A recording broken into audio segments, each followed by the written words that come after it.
नमस्कार दोस्तों, स्वागत है आपका हमारे YouTube चैनल जी शिक्षा पोर्टल में। दोस्तों आज हम राजस्थान 4th ग्रेड भर्ती 2025 के लिए और मॉडल टेस्ट पेपर नंबर 3 लेकर आ गए हैं। दोस्तों राजस्थान सरकार द्वारा हाल ही में लगभग 53,000 पदों पर और 4th ग्रेड की एक महाभर्ती का आयोजन 2025 के अंदर किए जाना वाला है। तो अगर आपका भी सपना है 4th ग्रेड कर्मचारी बनना तो आज ही हमारे YouTube चैनल जी शिक्षा पोर्टल को सब्सक्राइब कर ले, क्योंकि दोस्तों इस चैनल पर मैं आपको और इस भर्ती की रिगार्डिंग संपूर्ण तैयारी करवाने वाला हूं, जिसमें दोस्तों मैं आपको इस भर्ती के लिए मॉडल टेस्ट पेपर प्रोवाइड करवाऊंगा। वहीं दोस्तों इसके सब्जेक्ट वाइज और क्वेश्चन भी मैं आपको इस चैनल पर करवाऊंगा। जो इसका लेटेस्ट पैटर्न है और जो इसका सिलेबस जारी किया गया है बोर्ड द्वारा, उसके और आधार पर ही मेरे जो मॉडल टेस्ट पेपर हैं वो डिज़ाइन किए गए हैं। तो आपको पूरा वीडियो अंत तक ज़रूर देखना है। दोस्तों मैंने और जो सिलेबस है उसके प्रत्येक सेगमेंट से इस वीडियो के अंदर प्रश्न शामिल किए हैं, चाहे वो राजस्थान जीके हो, राजस्थान ज्योग्राफी, राजस्थान पॉलिटी व राजस्थान हिस्ट्री व इंडियन पॉलिटी और दोस्तों जनरल साइंस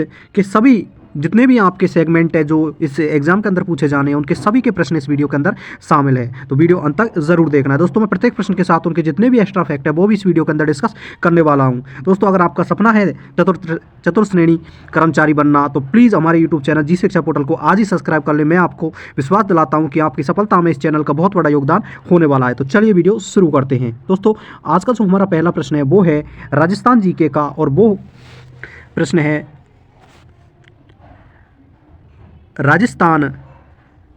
राजस्थान का सबसे बड़ा किला कौन सा है। तो दोस्तों इसके जो हमारे विकल्प हैं वो इस प्रकार हैं। तो दोस्तों इसका जो राइट आंसर होने वाला है वो होने वाला है विकल्प बी, चित्तौड़गढ़ का किला। दोस्तों राजस्थान का और जो सबसे बड़ा किला है वो चित्तौड़गढ़ का किला है। तो विकल्प बी इसका राइट आंसर हो जाएगा। और दोस्तों हम चित्तौड़गढ़ के किले की बात करें तो दोस्तों यह चित्तौड़गढ़ जिले के अंदर हमें देखने को मिलता है, जो कि मेवाड़ के शासकों का एक प्रमुख स्थान माना जाता है। दोस्तों यह किला और बेड़त नदी के संगम पर बनाया गया है। वहीं दोस्तों इस किले का जो प्रारंभ में इसका जो निर्माण है वो चित्रांगद मौर्य, जो मौर्य वंश के शासक थे, उनके द्वारा किया गया था। बाद में दोस्तों सिसोदिया और गोहिल वंश द्वारा इसे समय समय पर और इसका जीर्णोद्धार करवाया जाता रहा है। तो विकल्प बी इसका राइट आंसर हो जाएगा। और दोस्तों अन्य किलों की बात करें तो कुंभलगढ़ का किला हमें राजसमंद जिले के अंदर देखने को मिलता है। वहीं दोस्तों मेहरानगढ़ का किला हमें और जोधपुर के अंदर देखने को मिलता है। तो विकल्प बी इसका राइट आंसर हो जाएगा। तो चलिए बढ़ते हैं अगले प्रश्न की ओर। दोस्तों जो आज का हमारा अगला प्रश्न है वो है किस वर्ष राजस्थान का एकीकरण पूर्ण हुआ था। तो दोस्तों इसका जो राइट आंसर होने वाला है दोस्तों वो होने वाला है विकल्प बी, 1956 को। दोस्तों जो राजस्थान का एकीकरण है वो 7 चरणों में पूरा हुआ था। दोस्तों 1 नवंबर और 1956 को राजस्थान का एकीकरण और पूर्ण हुआ था। इसमें दोस्तों जो अंतिम चरण था इसमें अजमेर और मेरवाड़ा क्षेत्र को राजस्थान में शामिल किया गया था। और अगर दोस्तों राजस्थान के एकीकरण की अगर शुरुआत की बात करें तो दोस्तों यह 1948 में शुरू होता है और 1956 में जाकर यह समाप्त होता है, जिसमें 7 और चरण इसके प्रमुख होते हैं। तो विकल्प बी इसका राइट आंसर हो जाएगा। तो चलिए बढ़ते हैं अगले प्रश्न की ओर। दोस्तों जो आज का हमारा अगला प्रश्न है वो है राजस्थान दिवस कब मनाया जाता है। तो दोस्तों इसका जो राइट आंसर होने वाला है वो होने वाला है विकल्प ए, 30 मार्च। दोस्तों प्रतिवर्ष और 30 मार्च को राजस्थान दिवस के और रूप में मनाया जाता है, क्योंकि दोस्तों 30 मार्च 1949 को बृहद राजस्थान का गठन हुआ था। दोस्तों अगर बृहद राजस्थान की बात करें तो इसके अंदर और जो राजस्थान की 4 प्रमुख रियासतें थी, जिसमें जयपुर, जोधपुर, जैसलमेर और बीकानेर, इसको राजस्थान के अंदर शामिल किया गया था और बृहद राजस्थान का निर्माण किया गया था। इसी कारण को 30 मार्च को हम प्रतिवर्ष और राजस्थान दिवस के रूप में मनाते हैं। तो विकल्प ए इसका राइट आंसर हो जाएगा। दोस्तों 30 मार्च और 1949 को और जो भारत के जो गृह मंत्री थे सरदार वल्लभ भाई पटेल, इनके द्वारा और बृहद राजस्थान का उद्घाटन किया गया था। तो विकल्प ए इसका राइट आंसर हो जाएगा। तो चलिए बढ़ते हैं अगले प्रश्न की ओर। दोस्तों जो आज का हमारा अगला प्रश्न है वो है इंडियन पॉलिटी से, और वो प्रश्न है भारतीय संविधान का कौन सा अनुच्छेद भारत को धर्मनिरपेक्ष राष्ट्र का घोषित करता है। तो दोस्तों इसका जो राइट आंसर होने वाला है वो होने वाला है विकल्प बी, अनुच्छेद 25। दोस्तों अनुच्छेद 25 के अंदर यह स्पष्ट रूप से वर्णित किया गया है कि भारत और किसी भी धर्म को, विशेष किसी धर्म को और बढ़ावा नहीं देगा। यानी कि भारत देश के लिए सभी जितने भी हमारे देश के अंदर धर्म के लोग रहते हैं उन सभी के धर्मों का और भारत हमारे देश के द्वारा समान रूप से सम्मान किया जाएगा। किसी भी और एक धर्म को विशेष अधिकार नहीं दिए जाएंगे। तो यह अनुच्छेद और 25 के अंदर लिखा गया है, जिसमें दोस्तों धार्मिक अनुबंध की बात यह करता है, यानी कि दोस्तों धार्मिक प्रबंधन के लिए प्रत्येक नागरिक और अपने धर्म के अनुसार स्वतंत्र होगा। तो विकल्प बी इसका राइट आंसर हो जाएगा। और दोस्तों अन्य अनुच्छेदों की बात करें तो जिसमें दोस्तों और हमारा जो आर्टिकल 14 है दोस्तों, इसमें और सभी को दोस्तों समानता की बात कही गई है, यानी कि दोस्तों कानूनों के समक्ष और सभी लोग समान होंगे। तो विकल्प बी इसका राइट आंसर हो जाएगा, यानी कि भारत एक धर्मनिरपेक्ष राष्ट्र है। इसकी जो बात है दोस्तों वो अनुच्छेद 25 के अंदर स्पष्ट रूप से कही गई है। तो चलिए बढ़ते हैं अगले प्रश्न की ओर। दोस्तों अगर आपको वीडियो पसंद आ रहा है तो प्लीज़ हमारे यूट्यूब चैनल जी शिक्षा पोर्टल को सब्सक्राइब जरूर करें।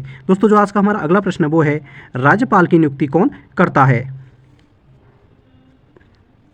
तो दोस्तों इसका जो राइट आंसर होने वाला है वो होने वाला है विकल्प बी, राष्ट्रपति। दोस्तों राष्ट्रपति के द्वारा और राज्यपाल की नियुक्ति की जाती है।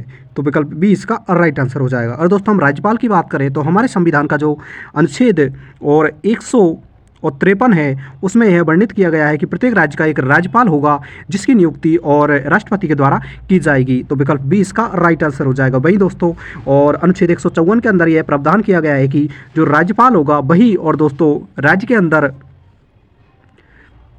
राज्य का जिस प्रकार केंद्र के अंदर और जो केंद्र की कार्यपालिका होती है उसका प्रमुख राष्ट्रपति होता है, इसी प्रकार से राज्य के अंदर जो राज्य की राज्यपाल का है उसका प्रमुख और राज्यपाल होगा। तो विकल्प बी इसका राइट आंसर हो जाएगा।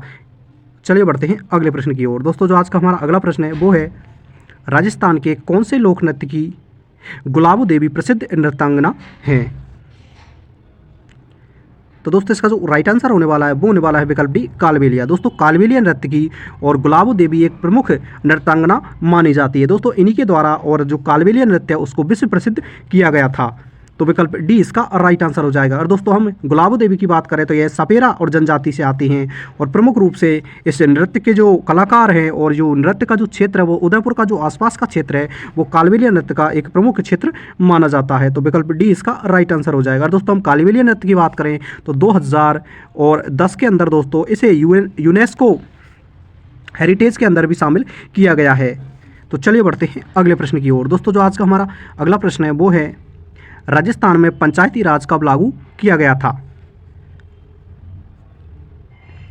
तो दोस्तों इसका जो राइट आंसर होने वाला है दोस्तों वो होने वाला है और विकल्प बी 1959 को। दोस्तों संपूर्ण भारत में सबसे पहले 2 अक्टूबर 1959 को नागौर के बगदरी नामक ग्राम से और भारत के अंदर पंचायती राज की शुरुआत की गई थी। तो विकल्प बी इसका राइट आंसर हो जाएगा। दोस्तों हम पंचायती राज के लिए और सबसे पहले चुनाव की बात करें तो दोस्तों 11 अक्टूबर 1959 के अंदर और आंध्र प्रदेश के अंदर पंचायती राज के लिए सबसे पहले चुनावों का आयोजन किया गया था। तो इस प्रश्न का आंसर होगा विकल्प बी 1959 के अंदर, यानी 2 अक्टूबर 1959 को राजस्थान के नागौर जिले से और पंचायती राज की शुरुआत पंडित जवाहरलाल नेहरू द्वारा की गई थी। अगर दोस्तों आपको वीडियो पसंद आ रहा है तो प्लीज़ हमारे यूट्यूब चैनल जी शिक्षा पोर्टल को सब्सक्राइब करें, वीडियो को लाइक करें और अपने दोस्तों के साथ शेयर जरूर करें। तो चलिए बढ़ते हैं अगले प्रश्न की ओर। दोस्तों जो आज का हमारा अगला प्रश्न है वो है, भारत में राष्ट्रपति कितनी अवधि के लिए चुना जाता है? तो दोस्तों इसका जो राइट आंसर होने वाला है दोस्तों वो होने वाला है विकल्प बी 5 वर्ष। दोस्तों सामान्यतः और भारत के अंदर और राष्ट्रपति का जो चुनाव है वो 5 वर्ष के लिए किया जाता है। अगर दोस्तों हम राष्ट्रपति की बात करें तो दोस्तों राष्ट्रपति का उल्लेख और हमारे संविधान का जो अनुच्छेद और 52 है उसमें किया गया है, जिसके अनुसार और भारत का एक राष्ट्रपति होगा। वहीं दोस्तों अनुच्छेद 53 के अनुसार जो राष्ट्रपति है वो कार्यपालिका का और प्रमुख होगा, यह उल्लेख किया गया है। वहीं दोस्तों जो अनुच्छेद 61 है उसके अंदर राष्ट्रपति के ऊपर महाभियोग लगाने की प्रावधान है उनका उल्लेख किया गया है। वहीं दोस्तों आर्टिकल 72 के अंदर और राष्ट्रपति की क्षमादान की शक्ति के बारे में बताया गया है। और दोस्तों हम राष्ट्रपति के चुनाव की बात करें तो दोस्तों राष्ट्रपति का जो चुनाव है वो एकल संक्रमण मत प्रणाली द्वारा किया जाता है, जिसमें प्रमुख रूप से और संसद के जो निर्वाचित सदस्य हैं वो भाग लेते हैं। वही दोस्तों राज्य की विधानसभाओं के निर्वाचित सदस्य भाग लेते हैं। वे दिल्ली और पांडुचेरी के जो यूटीओ के निर्वाचित सदस्य वो भाग लेते हैं। तो विकल्प बी इसका राइट आंसर हो जाएगा। तो चलिए बढ़ते हैं अगले प्रश्न की ओर।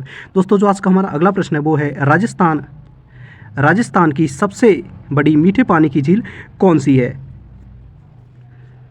तो दोस्तों इसका जो राइट आंसर होने वाला है वो होने वाला है विकल्प सी, जयसमंद झील। दोस्तों जयसमंद झील राजस्थान की ही नहीं अपितु संपूर्ण भारत की सबसे बड़ी और मीठे पानी की झील है। तो इसका राइट आंसर दोस्तों विकल्प सी होगा। अगर दोस्तों हम जयसमंद झील की बात करें तो यह इसका निर्माण और महाराजा जयसिंह द्वारा, जो मेवाड़ के शासक थे, उनके द्वारा किया गया था, जो कि राजस्थान की मीठे पानी की सबसे बड़ी झील है। तो विकल्प सी इसका राइट आंसर हो जाएगा। दोस्तों अगर सावर झील की बात करें तो यह हमें और जयपुर और अजमेर ज़िले के अंदर देखने को मिलती है भाई दोस्तों। पिछोला झील हमें और उदयपुर के अंदर देखने को मिलती है।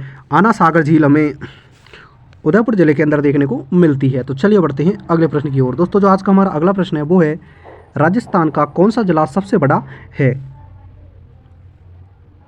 तो दोस्तों इसका जो राइट आंसर होने वाला है दोस्तों वो होने वाला है विकल्प डी, जैसलमेर। दोस्तों क्षेत्रफल के हिसाब से और राजस्थान का सबसे बड़ा और जिला जो जैसलमेर ज़िला है। अगर दोस्तों हम जैसलमेर के क्षेत्रफल की बात करें तो दोस्तों इसका 38,500 किलोमीटर क्षेत्रफल हमें, वर्ग किमी क्षेत्रफल हमें देखने को मिलता है। तो विकल्प डी इसका राइट आंसर हो जाएगा। तो चलिए बढ़ते हैं अगले प्रश्न की ओर।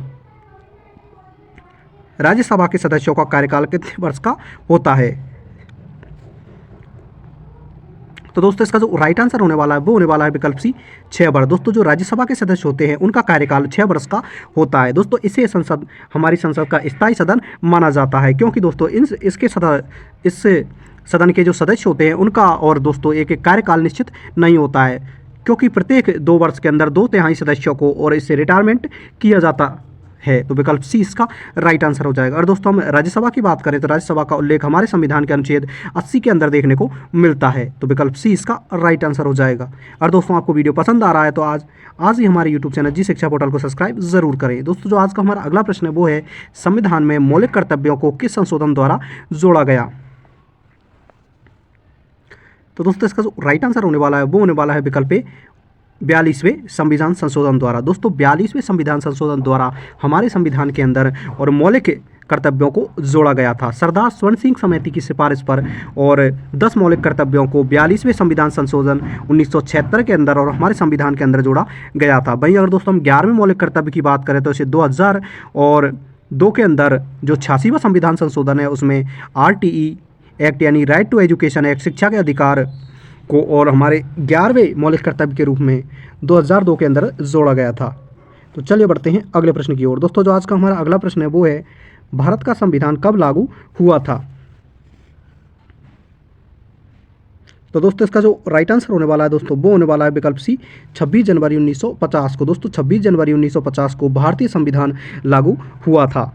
तो विकल्प सी इसका राइट आंसर हो जाएगा। और दोस्तों हम भारतीय संविधान की बात करें तो भारतीय संविधान संपूर्ण विश्व का सबसे बड़ा लिखित संविधान है, जिसके अंदर हमें दोस्तों 25 भाग और 395 अनुच्छेद देखने को मिलते हैं। और दोस्तों इस संविधान के अगर निर्माण की बात करें तो 2 वर्ष 11 माह और 18 दिन में इसका निर्माण पूर्ण हुआ था। और इसकी जो स्थायी जो प्रारूप समिति है उसके अध्यक्ष और डॉक्टर BR अम्बेडकर को बनाया गया। वहीं दोस्तों डॉक्टर BR अम्बेडकर को भारतीय संविधान के पिता के नाम से, पिता के रूप में भी जाना जाता है। तो विकल्प सी इसका राइट आंसर हो जाएगा।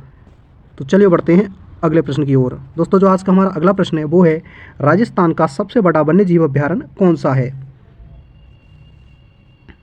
तो दोस्तों इसका जो राइट आंसर होने वाला है वो होने वाला है विकल्प डी, डेजर्ट नेशनल पार्क। दोस्तों जो डेजर्ट नेशनल पार्क है, जिसे हम राष्ट्रीय मरु उद्यान के नाम से भी जानते हैं, वो राजस्थान का सबसे बड़ा और वन्य जीव अभ्यारण्य है। अगर दोस्तों हम इस अभ्यारण्य की बात करें तो ये प्रमुख रूप से हमें जैसलमेर और बाड़मेर जिले के अंदर देखने को मिलता है।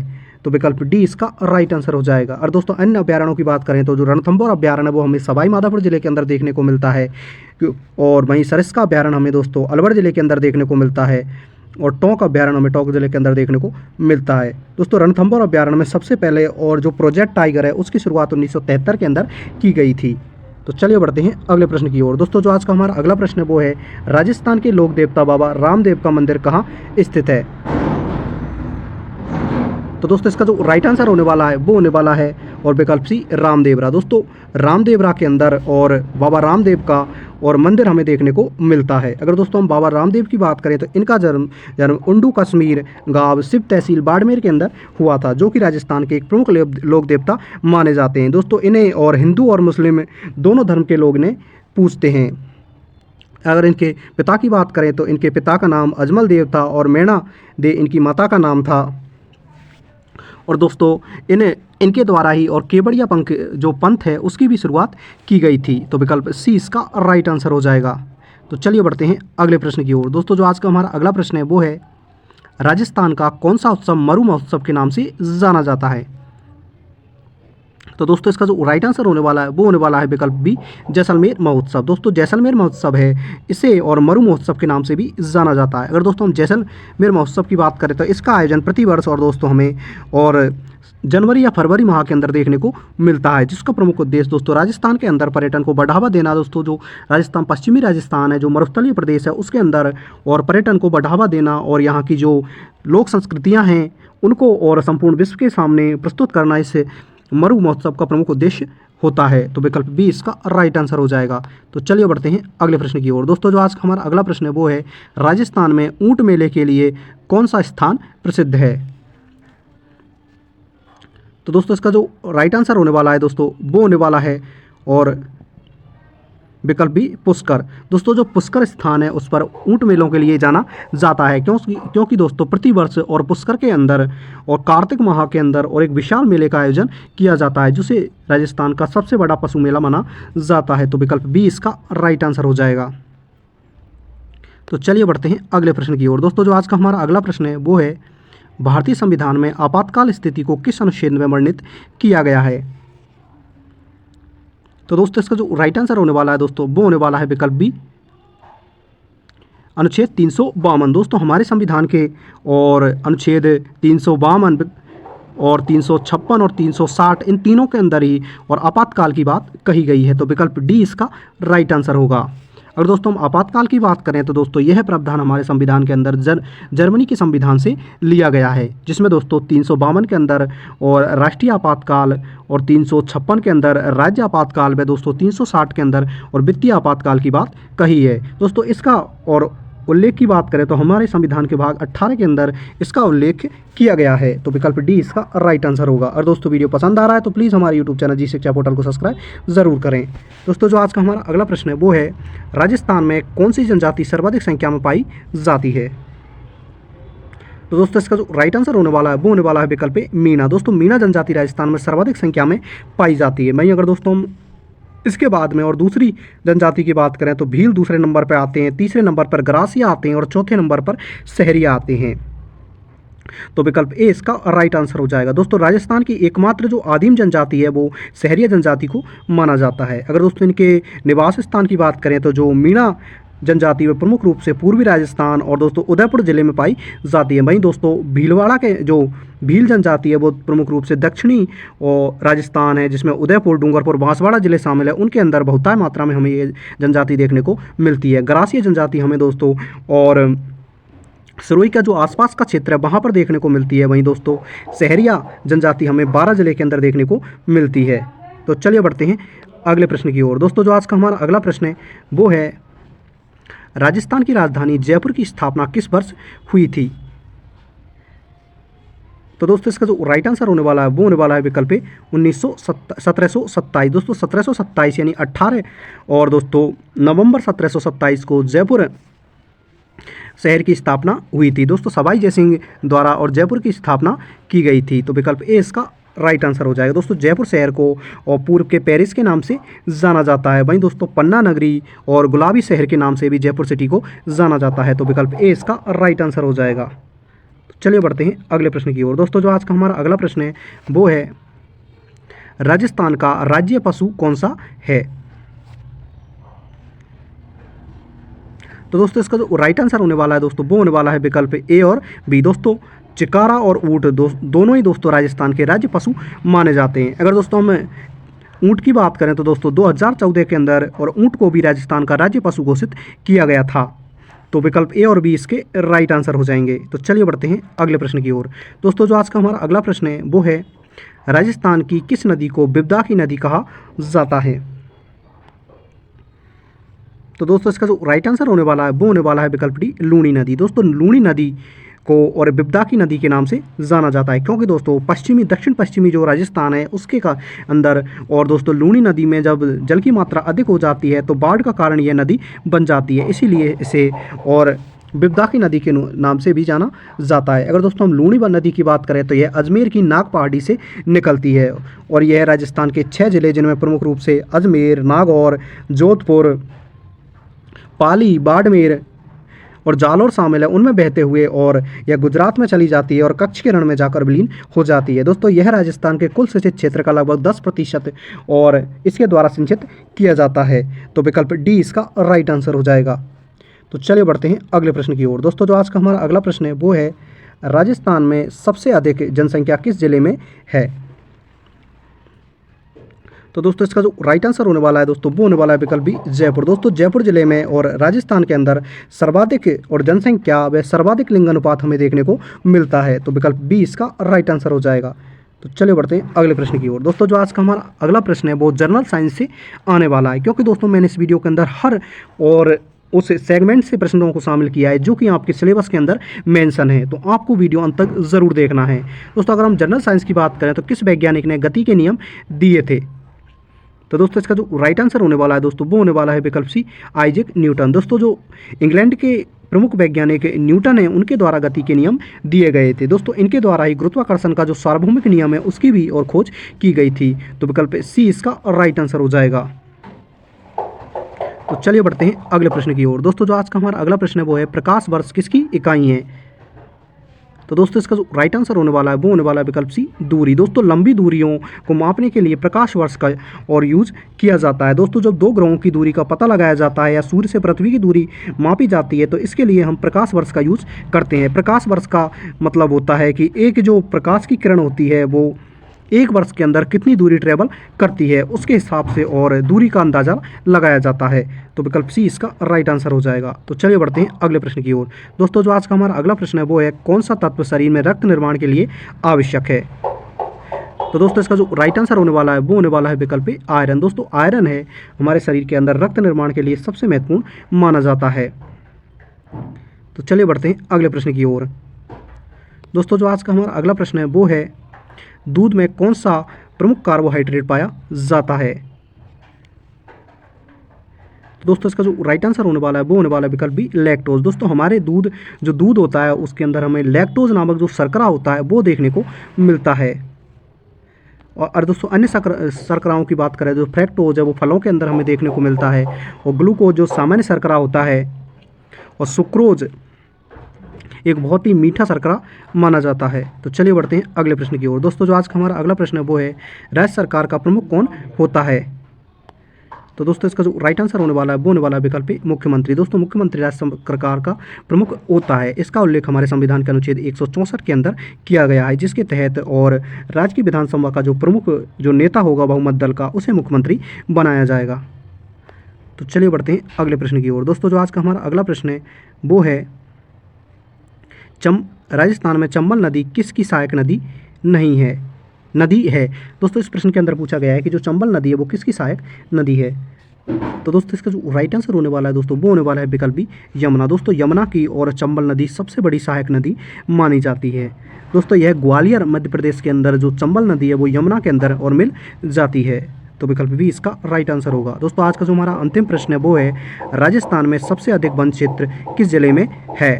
तो दोस्तों इसका जो राइट आंसर होने वाला है वो होने वाला है विकल्प बी उदयपुर। दोस्तों उदयपुर के अंदर हमें सर्वाधिक वन क्षेत्र देखने को मिलता है। दोस्तों इस प्रकार हमने और 30 अति महत्वपूर्ण प्रश्नों को डिस्कस किया जो कि आपकी 4th ग्रेड भर्ती के लिए बहुत ही आवश्यक और महत्वपूर्ण है। दोस्तों अगर आपका सपना है 4th ग्रेड के अंदर जॉब लेना तो प्लीज़ हमारे यूट्यूब चैनल को अभी सब्सक्राइब कर ले। मैं आपको विश्वास दिलाता हूँ कि आपकी सफलता में हमारा बहुत बड़ा योगदान होने वाला है और इस चैनल द्वारा आपको कभी भी निराश नहीं किया जाएगा। अगर वीडियो पसंद आया तो अपने दोस्तों के साथ शेयर करें, वीडियो को लाइक करें, चैनल को सब्सक्राइब करें और कमेंट करके हमें ज़रूर बताएं कि आपको वीडियो कैसा लगा है। Thanks for watching.